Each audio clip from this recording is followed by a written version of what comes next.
6. Common lies about the narcissist's ex. The ex-partner. There will always be one when you engage with our kind, because we accumulate them in the same way that people buy clothes, easily, frequently, and prone to being in or out of fashion. We will readily forget about an ex as if they had never existed, or resurrect them in order to prove what we had to endure before you came along, or to remind you that you have fallen from grace, and we ought really to have stayed with your predecessor. The ex-partner is a staple ingredient in any of the triangulations which we deploy with you.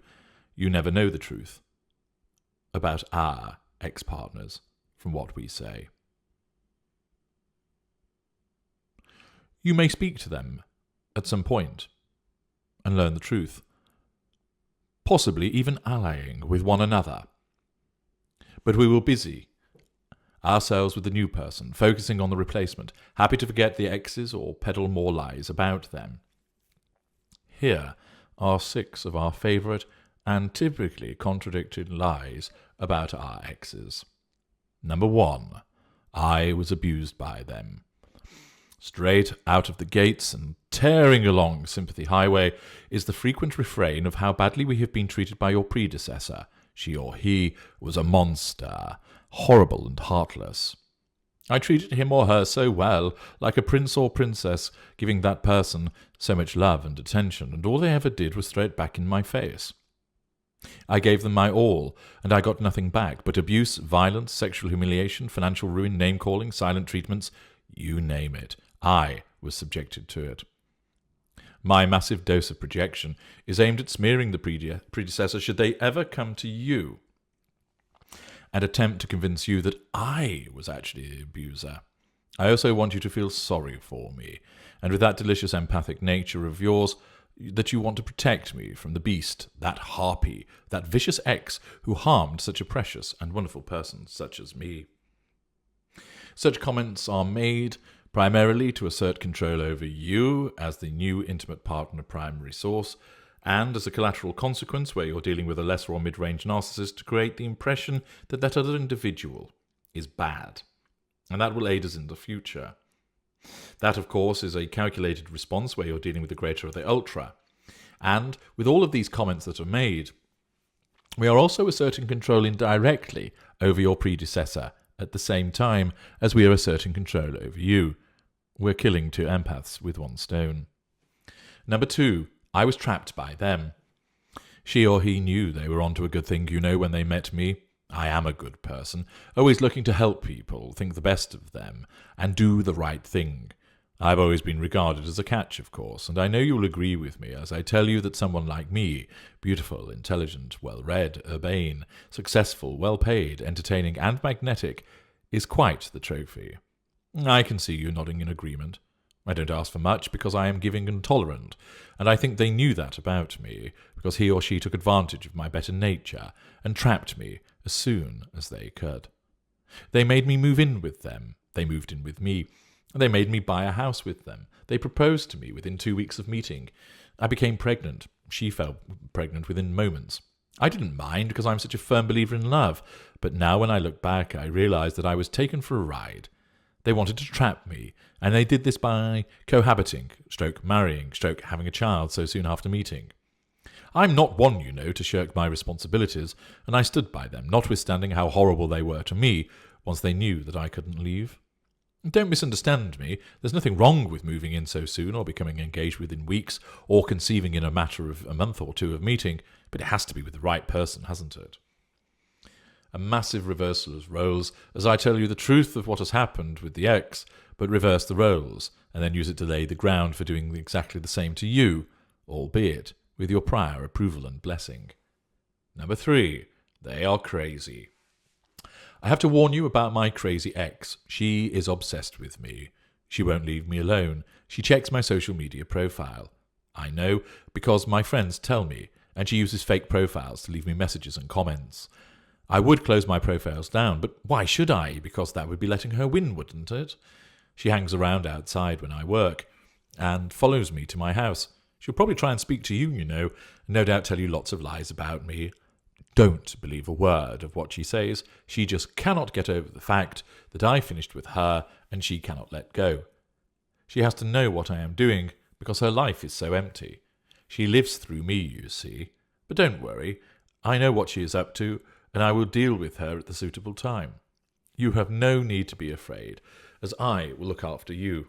But I felt it only right to warn you, because she will obviously try and split us up. Not that that is going to happen, is it? Good. I'm glad you nodded and smiled. She is a complete whack job. More projection and smearing of the ex in order to bring them under control through the indirect assertion of control, and to draw sympathy, to draw support from you as a purposes of ensuring that you are similarly under control. We paint them as the crazy one in order to ensure that you are bound closer to us, and where dealing with the greater or ultra, this is a conscious act to protect our interests at a later juncture, and where a lesser or mid-range narcissist does so, the creation of the image of the other individual as a crazy ex, so that if they approach you in the future, is a collateral consequence of the assertion of control in the instant, over both you directly, by talking about the ex in this manner, by making you seem like you're good, by flattering and praising you, and contrasting this with their behaviour, which is seen as offensive, difficult, and your agreement to our conclusion as to what they are allows us to indirectly assert control over them. Number 4, better than you. I don't know why I got with you. You treat me far worse than my ex. I should have stayed with him or her and never bothered with you. You just annoy me all of the time. Not like her or him. He or she was wonderful, interesting and thoughtful, and they loved me more than you ever could do. I don't know why I let you lead me away from them. I must have been put under some kind of spell. Is that what you did? Did you charm me away from them in order to make us both unhappy? What a horrible person you are.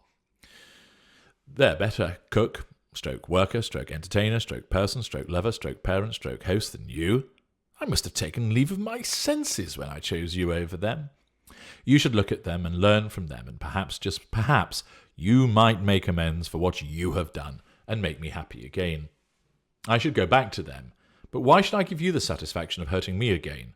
I'm going to make you work hard and give you a chance, because this is the type of person that I am, to make amends for the horrible things that you have done. You have a chance to make it up with me and to try harder. What are you waiting for? Classic triangulation, by suggesting that actually we ought to have stayed with the person before you. This, of course, is doled out against you during sustained devaluation, and is part of threat and loss that we might leave you and go back to them. The use of promise gain, get your shit together and sort yourself out, and you might just prevent me from going.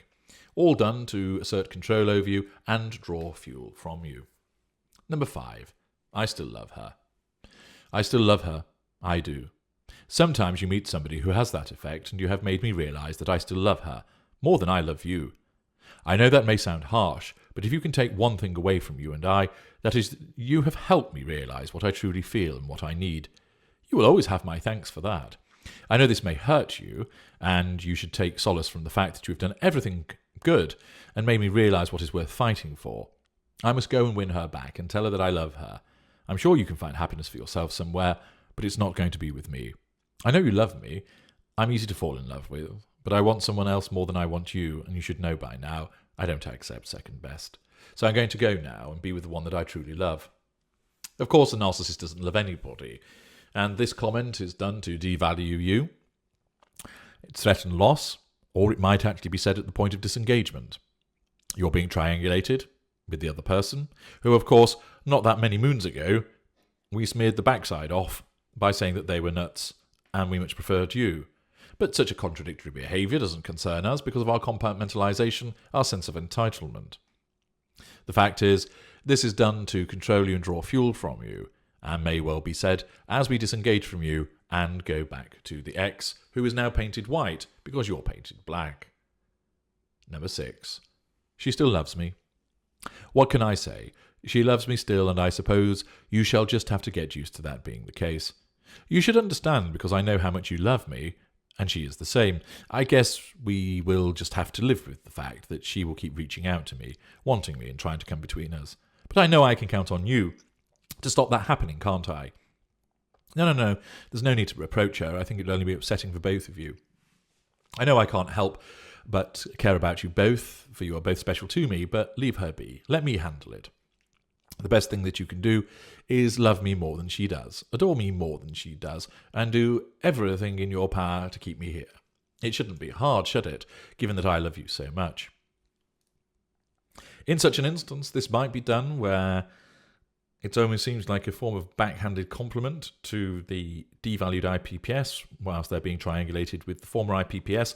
This could also be utilised in a situation involving a secondary source, where there are two individuals and the secondary source that is being courted is triangulated with the former intimate partner primary source to get them to up their game, to test them, to ascertain whether they are suitable for promotion to the position of intimate partner primary source. Or, if the narcissist is inherently determined that's not going to happen, or at least not yet, this triangulation is done by way of a corrective devaluation against that intimate partner secondary source, or dirty little secret, for the purpose of asserting control over them through this corrective devaluation and drawing of fuel. It may also be the case that, of course, the narcissist, through delusion and grandiosity, talks about how the ex still loves him, and in actual fact, the ex actually hates the narcissist and never wants to see them again. But there is nothing wrong in the deluded mind of the narcissist to say to the contrary for the purposes of asserting control over the relevant appliance that is being dealt with in that instant, and to draw fuel from them. I'm H.G. Tudor. Thank you for listening.